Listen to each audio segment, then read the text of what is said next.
Right, Bill. Just recently, we initiated a survey of our members to see how, in fact, have we helped them. And the question was, how has Pathways helped you? And if you don't mind, I'll just read a number of these points here. I feel so close to them, and finally I am somebody. Somebody cares for me, family. They always point me in the right direction, no matter if it takes extra time or not. Yes, I'm a recovered addict, and this place helps me to better my life and learn how to manage my affairs. So that really does kind of hit home as far as how we do it through information and carrying over a period of time affects individuals. The next one here, immensely. I have been coming here for a year. The resources that are provided here have assisted me greatly. I have always been treated with respect and greeted with a smile.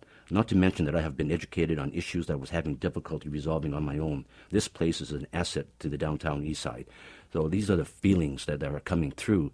And working there for a number of years, we always thought, yes, we're doing good things. However, after this survey, the validation was so immense in terms of how we looked at and read all of this, that we are actually making a huge difference to these people, and we really feel good about that. Carol?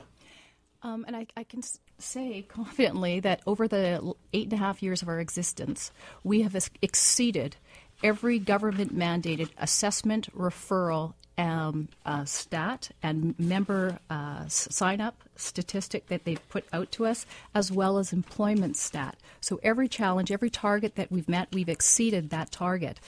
One of the things, though, is that the bulk of the work, it's like an iceberg, and the bulk of the work that we do is not counted. And so 80%, in order to get those employed stat, there's about 80% of the work that isn't tracked on the government information system, the management information system. And that's a large part of the work that we do. And under the new model, that piece of work will not be incentivized, in other words, paid for. And that's one of the biggest pieces of worry that we have. Have you had any chance to meet with the new minister, Stephanie Cadieux, yet? She's only been in office for a week or so. No, but we would really love to meet Stephanie Cadieux. As a matter of fact, our executive director did write a letter to her, and he has invited her to come to Pathways Information Center, and we would love for her to come down and see what we're about, see what we do, maybe even sit behind the front desk and get a feel for what actually goes on in the place every day. More right after this. Carol Madsen is Program Director with Pathways Information Center. Perry Joyce is a member of Pathways, and you heard his impassioned endorsement, I think would be the right term. Ray Yee is a frontline counselor and case manager at Pathways Information Center. Carol Madsen, what is it you want? If you had a message for the new minister, Stephanie Cadieux, what would it be? Well, quite honestly, we believe that 80% or more of the 3,000 people that use Pathways will not be served by the new model, as they did not enter into the government database when the model was designed in the first place. The suggestion by the ministry that our people might be self-serve clients, I believe, is oversimplifies the needs of the members have. Excuse me, self-serve clients? Yeah. What does that mean? That they can go and find work on their own using our computers and using our telephone system, that they'll go and look for work on themselves. Many of the people have problems navigating the phone systems, have problems accessing the internet, have problems with computers. So it's a real challenge. There's lots of issues going on there. Those we do see do need access to those phones. They do need access to the internet, computers, and other tools. And those self-serve resources have proven crucial to people living in SROs. In August, we tracked that 54% of our people who are living in precarious housing situations. Those things are necessary for people to connect with their families, to connect with employment, to create some social capital or some social networks for them. So we believe that they're not going to be met. The needs of those people will not be met through the new model.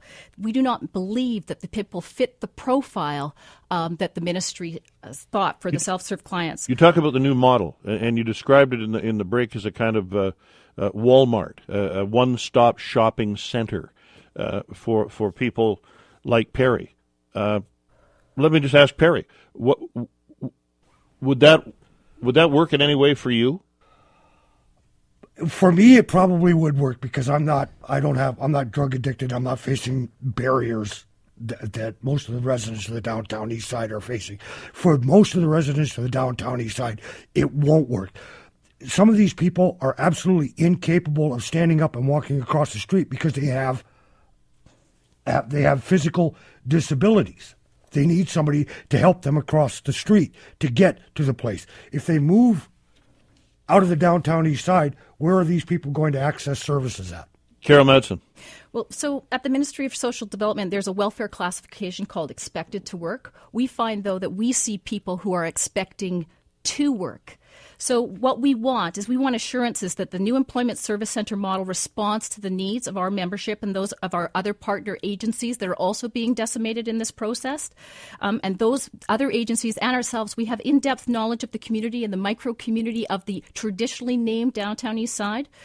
So we want a proven commitment from the ministry that the needs of our members, some of the most marginalized people in this entire country, continue to be met. We have a successful model at Pathways.